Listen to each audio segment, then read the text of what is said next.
الحمد لله نحمده ونستعينه ونستغفره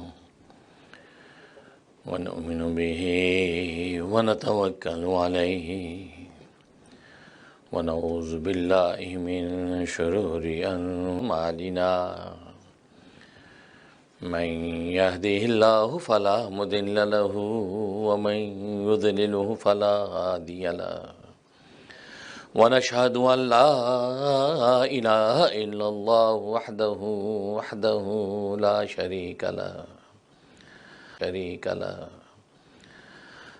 شريك له ولا نظير له ولا مثل له ولا مثال له ونشهد أن سيدنا وسندنا وشفيعنا وشفيع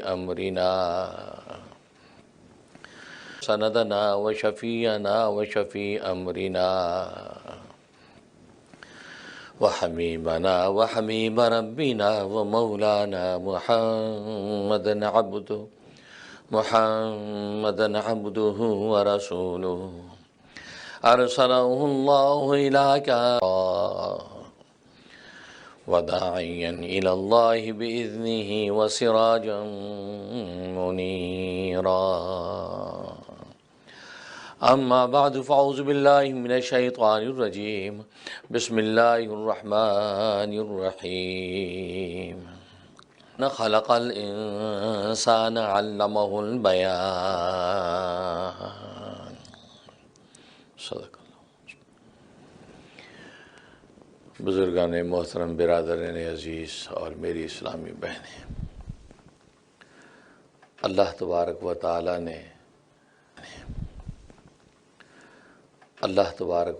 نے انسان کی جبلت اور فطرت ایسی بنائی ہے کہ اس میں محبت رکھی ہے۔ انسان کسی سے محبت کرتا ہے یا یہ چاہتا ہے کہ کوئی اس سے محبت کرے، گویا کہ انسانی رشتے محبت کے ساتھ جڑے رہتے ہیں، اور انسان کی خمیر میں اللہ تبارک و تعالی نے محبت کو عنصر رکھا ہے۔ اس لیے حدیث میں آتا ہے کہ اس شخص میں کوئی خیر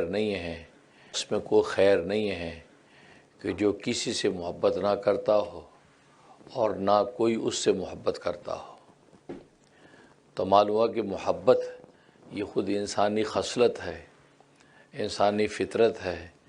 محبت کا رشتہ کسی نہ کسی درجے میں انسان کا محبت کے مختلف لیول ہیں، مختلف اس کی منازل و درجات ہیں، اور پھر اسی طریقے سے مختلف محبت کے شعبے ہیں۔ کئی انسان کی خونی محبت ہے، کئی انسان کی ایمانی محبت ہے، کئی انسان کی جو عقانی محبت ہے، کہیں گویا کہ قرابتی محبت ہے۔ تو بہت سی اقسام اور شعبے محبت کے ہیں، اور ہر محبت کا اپنا ایک لیول ہے۔ جہاں تک محبت کے اسباب کا تعلق ہے کہ کسی کو کسی سے محبت کیوں ہو جاتی ہے، یا کسی کو کسی سے علماء اور محققین فرماتے ہیں، اس حوالے سے 6 اسباب ہیں۔ 3 ظاہری اسباب ہیں اور 3 باطنی اسباب ہیں۔ ظاہری اسباب میں سے ایک سبب جمال ہے کہ بس اوقات محبوب کے جمال سے انسان متاثر ہوتا ہے، اس چیز کا جمال اور خوبصورتی اور حسن اس انسان کے قلب پر اثر انداز ہوتا ہے، یہاں تک کہ انسان کے قلب کا میلان اس کی طرف ہونے لگتا ہے۔ اس لیے کہ قلب کے میلان ہی کو محبت کہتے ہیں، اور یہ میلان بہت زیادہ بڑھ جائے، جنون کی حد تک پہنچ جائے تو اس کو عشق کہتے ہیں۔ جنون کی حد تک یہ میلان نہ پہنچے تو یہ محبت کہلاتی ہے، لیکن جنون کے درجے میں، دیوانگی کے درجے میں جب یہ میلان بڑھ جاتا ہے تو اس کو عشق کہتے ہیں۔ تو گویا کہ یہ محبت کے اندر کوئی ایسا جمال ہے جس کی وجہ سے آپ اس سے محبت کرنے لگے ہیں۔ اور دوسرا سبب کمال ہے، کیونکہ کمال محبوب کے اندر ایسا موجود ہے کہ جس کمال کی وجہ سے آپ اس سے محبت کرنے لگے ہیں۔ لوگ اس کمال کو دیکھ کر اس سے متاثر ہوتے ہیں، لوگ اس کمال کو دیکھ کر اس سے متاثر ہوتے ہیں۔ انسانی عام قدرت کے اندر وہ کمال حاصل کرنا آسان نہیں ہے۔ اس شخص نے گویا کہ اس میں اتنی محنت کی ہے، اتنے مجاہدات اور ریاضات کیے ہیں، یہاں تک کہ درجہ کمال کو پہنچ جاتا ہے تو دوسرے لوگ اس کے اس کمال کو دیکھ کر درجہ کمال کو پہنچ جاتا ہے تو دوسرے لوگ اس کے اس کمال کو دیکھ کر انسپائر ہوتے ہیں، اس سے متاثر ہوتے ہیں، لہذا اس تاثر کے نتیجے میں اس محبوب سے محبت کرنے لگتے ہیں۔ اور تیسرا سبب نوال ہے۔ نوال کا مطلب احسان، کہ محبوب نے آپ پر نوال کا مطلب احسان، کہ محبوب نے آپ پر کوئی ایسا احسان کیا ہے، محبوب نے کوئی ایسا آپ کے ساتھ بھلائی اور خیر کا کام کیا ہے کہ جس کی وجہ سے آپ کو اس سے محبت ہو جاتی ہے، آپ اس کے مرہون منت ہو جاتے ہیں، اس کے احسان مند ہو جاتے ہیں، یہاں تک کہ آپ اس سے برے وقت میں اس نے میرے ساتھ اتنا اچھا کیا کہ اگر میرے ساتھ یہ اس وقت بھلا نہ کرتا تو پتہ نہیں آج میں کہاں ہوتا۔ تو وہ ہے کہ اپنی بقا اور ارتقاء کا ذریعہ اس شخص کو سمجھتا ہے کہ اس کے احسان کی وجہ سے آج میں اس مقام پر ہوں، اس لیے اس سے محبت کرنے لگتا ہے۔ تو گویا کہ ایک محبت کا سبب کہ محبوب نے اس پر کوئی احسان ایسا کیا کہ اس سے محبت کرنے لگتا ہے۔ بعض علماء نے ایک چوتھا سبب بھی لکھا ہے جس کو مال کہتے ہیں، کہ مال بھی محبت کا ذریعہ بنتا ہے، کہ ایک شخص مالدار ہے لہٰذا اس وجہ سے لوگ اس سے محبت کرنے لگتے ہیں، لوگ اس کے ساتھ جو ایک تعلق، اس وجہ سے لوگ اس سے محبت کرنے لگتے ہیں، لوگ اس کے ساتھ جو ایک تعلق اور ایک اپنا جو ہے گویا کہ ایک لگن شو کرنے لگتے ہیں۔ تو بعض نے کہا کہ مال بھی محبت کا ایک سبب ہے، لیکن محققین فرماتے ہیں کہ مال کی وجہ سے محبت نہیں ہوتی، مال کی وجہ سے خوشامد کا ایک چاپلوسی کا تعلق تو مال کی وجہ سے خوشامد کا ایک چاپلوسی کا تعلق تو اس سے ہوتا ہے کہ مالدار ہے لہذا اس سے ذرا چاپلوسی اور خوشامد کر کے اس کے مال کو ہتھیا لیں، اس کے مال سے ہمیں بینیفٹ ہو جائے، کسی آڑے وقت میں ہم اس سے مال بطور قرض کے مانگ لیں یا بطور یہ تبرک کے اس سے مال مانگ لیں، بطور قرض کے مانگ لیں یا بطور یہ تبرک کے اس سے مال مانگ لیں، اس نسبت اور اس مفاد کی وجہ سے انسان محبت کرتا ہے۔ گویا کہ مال والی محبت کے اندر مفاد شامل ہے، لہذا جب مفاد اس کے اندر شامل ہے تو پھر یہ محبت نہیں ہے، کیونکہ محبت بلا غرض ہوتی ہے، مفاد آپ کے دماغ میں نہیں ہوتا۔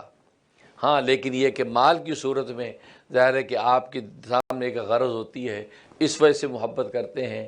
چنانچہ محققین علماء فرماتے ہیں کہ مال محبت کا سبب نہیں ہے۔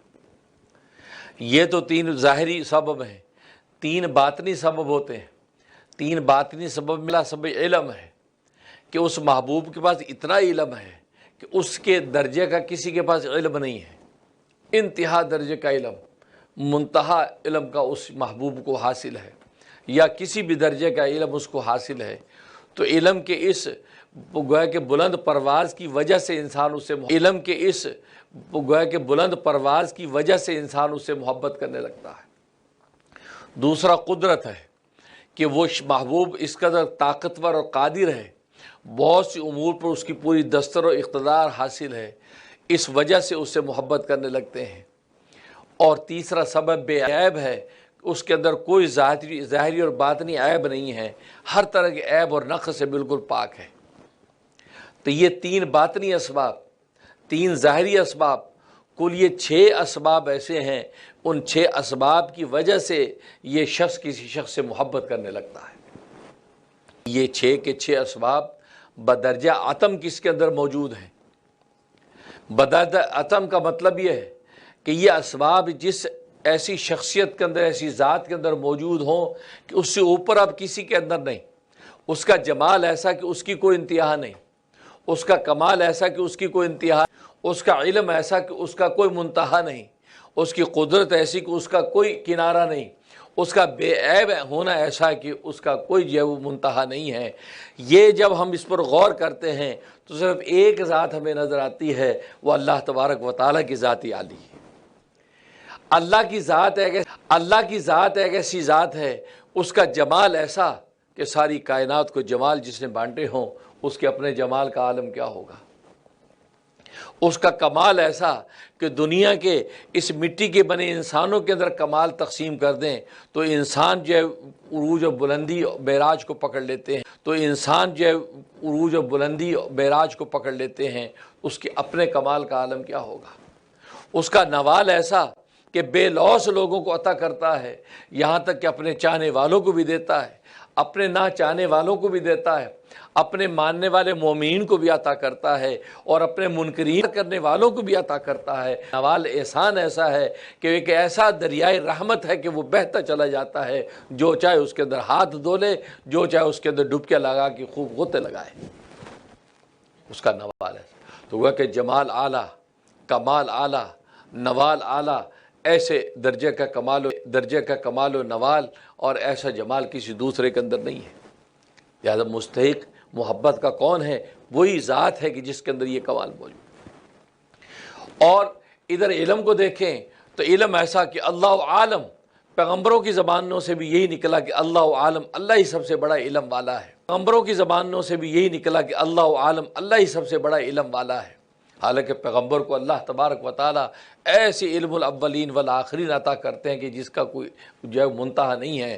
اس کے باوجود انبیاء کرام علیہم الصلاۃ والسلام کا علم اس اللہ تبارک و تعالیٰ کی ذات کے مقابلے میں ایسا ہے جیسے دریا، اتنا علم اور قدرت، ایسی قدرت کہ صحراؤں کے ذرے اس کے منشا کے بغیر حرکت نہ کر سکیں، عالم نباتات کے پتے اس کے منشا کے بغیر حرکت نہ کر سکیں، آسمانوں کی گردشیں اس کے منشا کے بغیر ہل نہ سکیں، گویا کہ کائنات کا ذرہ ذرہ اس کی جو ہے قدرت کے اندر ایک رتی بھی حرکت نشیب و فراز کی کر نہیں سکتا، ایسی قدرت حاصل ہے۔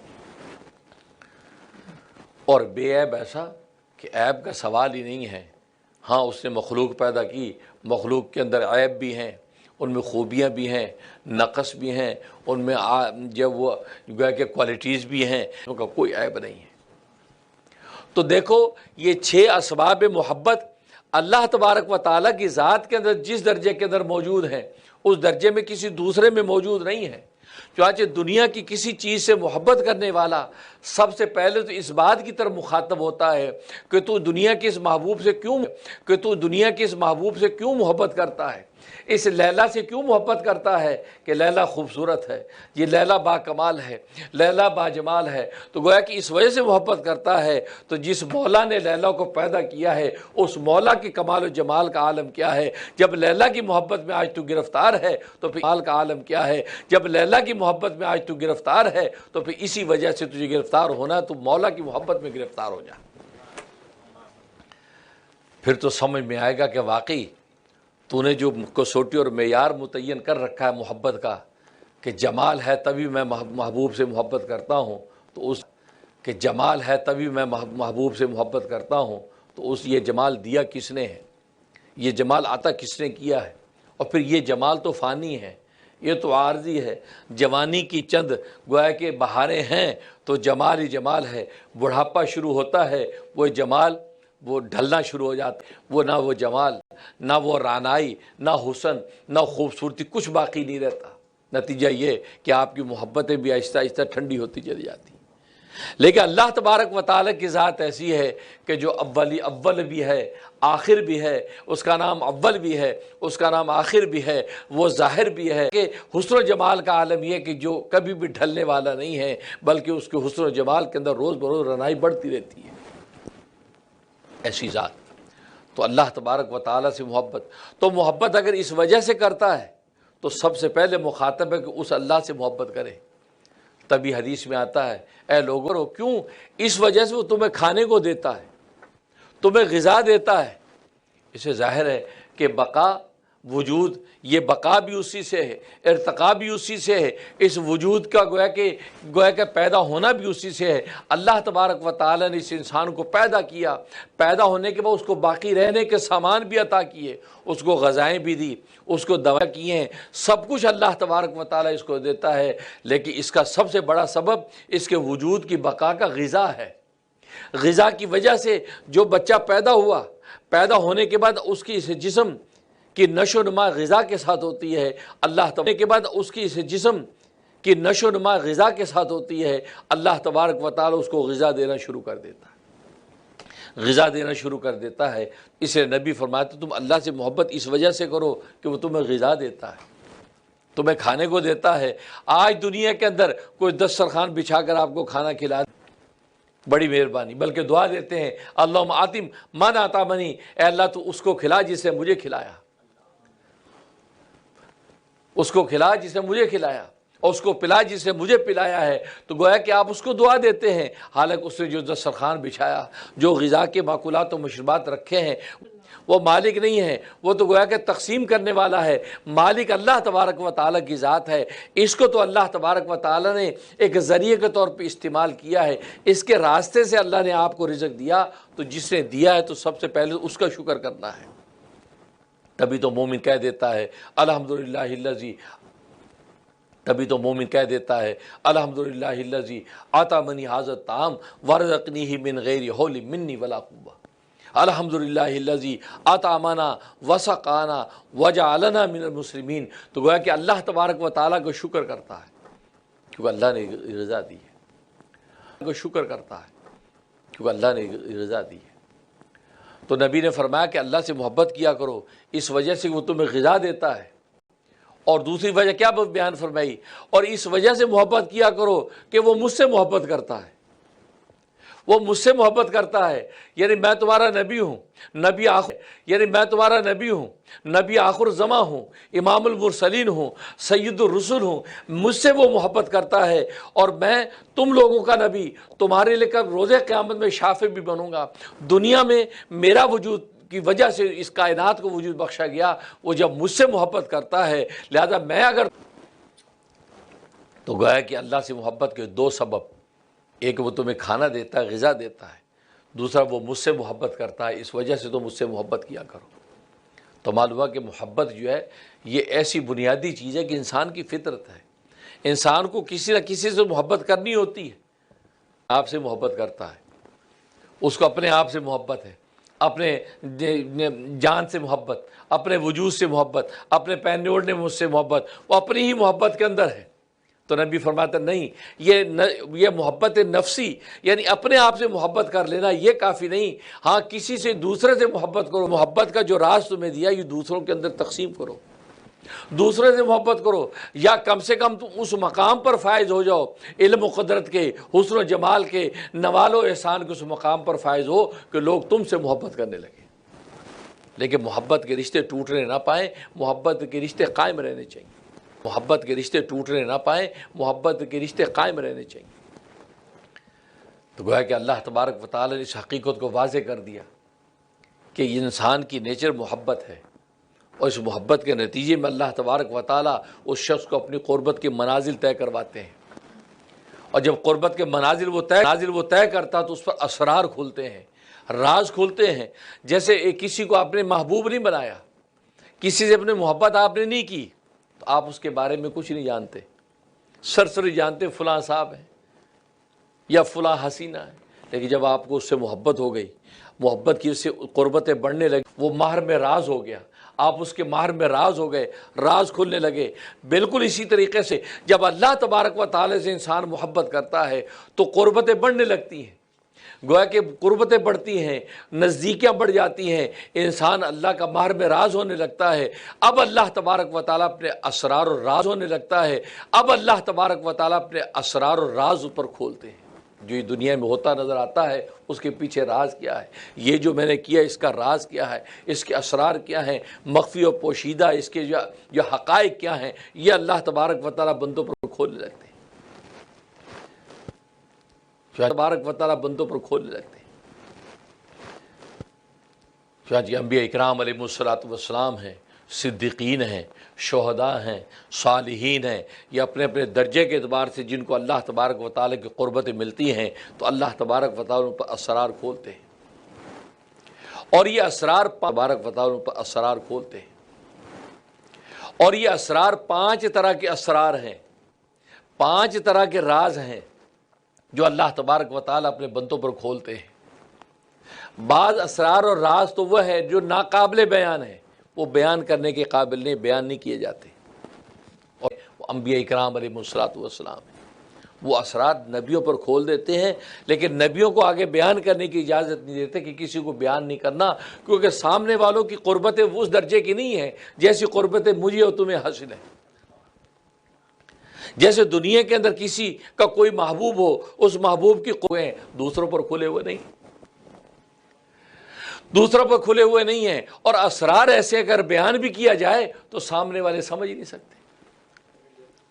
جسے میٹھا آم کھایا ہو، آم کی پہاڑی چکھی ہو، تو اپنے اس مٹھائی اور شیرینی کی حقیقت اور راز کسی دوسرے کو بتا نہیں سکتا۔ مٹھائی اور شیرینی کی حقیقت اور راز کسی دوسرے کو بتا نہیں سکتا۔ اگر بتانا بھی چاہے تو سامنے والے سمجھ نہیں سکتے کہ آم کیسا میٹھا ہے، امرود کیسا میٹھا ہے۔ حالانکہ ہر ایک کی مٹھاس کی نوعیت الگ ہے۔ امرود الگ درجے کا میٹھا ہے، اور آم الگ درجے کا میٹھا ہے، سیب الگ درجے کا میٹھا ہے، کیلا الگ درجے کا میٹھا، سب میں مٹھاس ہے، لیکن آپ کو معلوم ہے کہ ہر ایک کی مٹھاس کے اندر خاص نوعیت کا فرق ہے۔ لیکن کھانے والا اس کو محسوس تو کر سکتا ہے، وہ وجدان کے اندر اس کو یہ تو پتا کہ کیسا میٹھا ہے، لیکن آپ کو بتا نہیں سکتا۔ اگر آپ نہیں کر سکتی، آپ سے کہا ٹھیک ہے بھائی، اب کیسا میٹھا کچھ پتا نہیں، کچھ پتا نہیں۔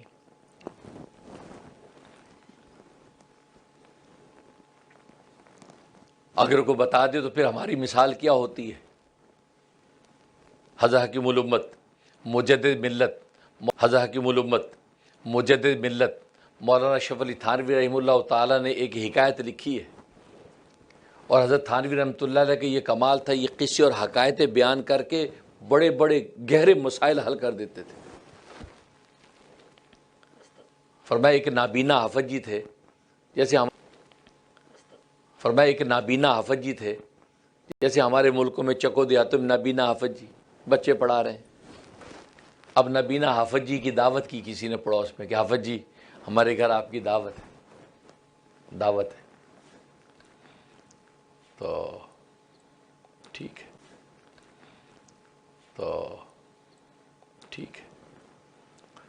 اور ظاہر ہے کہ ہمارے ملکوں میں ایسے حافظ جی قرآ کی لوگ دعوتیں کرتے ہیں۔ وہ ملا، اس بیچ میں یاد ہے ملا نصیر الدین، یہ ایران کے اندر کردار گزرا۔ ایک دفعہ بیٹھا تھا اپنے کام میں، تو شاگرد نے کہا کہ ملا جی آپ کو پتہ ہے پڑوس میں دعوت پک رہی ہے، پڑوس میں دعوت پک رہی ہے، کیونکہ آپ کو پتہ ہے اس زمانے کے اندر جب کھانا پکا، دعوت ہوئی، شادی بیاہ ہوئی، تو مسجدوں کے مؤذن مولوی خادم امیدوار ہو جاتے کہ یار کچھ آئے گا کھانے کو۔ محلے سے روٹیاں اکٹھی کر کے بیچارے اپنا پیٹ پالتے اور آپ کے بچوں کا دین و ایمان بچاتے ہیں۔ وہ سلوٹ کرنے کے قابل ہیں، وہ توہین و تحقیر کے قابل نہیں ہیں۔ آج ان لوگوں کی محنتیں انہیں اپنی انا مار کے اللہ کے دین آپ کے بچوں تک پہنچا دیا، اللہ کا دین ہم تک پہنچا دیا، لیکن محلے کی روٹیاں اللہ تبارک و تعالیٰ کا پیغام ہمارے بچوں کی نسوں میں ڈال دیا۔ وہ قابل قدر ہے۔ اب ملا نصیر الدین بیٹھے ہیں، تو شاگرد نے آ کے رپورٹ دی کہ ملا جی پڑوس میں دعوت پک رہی ہے۔ تو کیا فرمایا؟ کہا مجھے کیا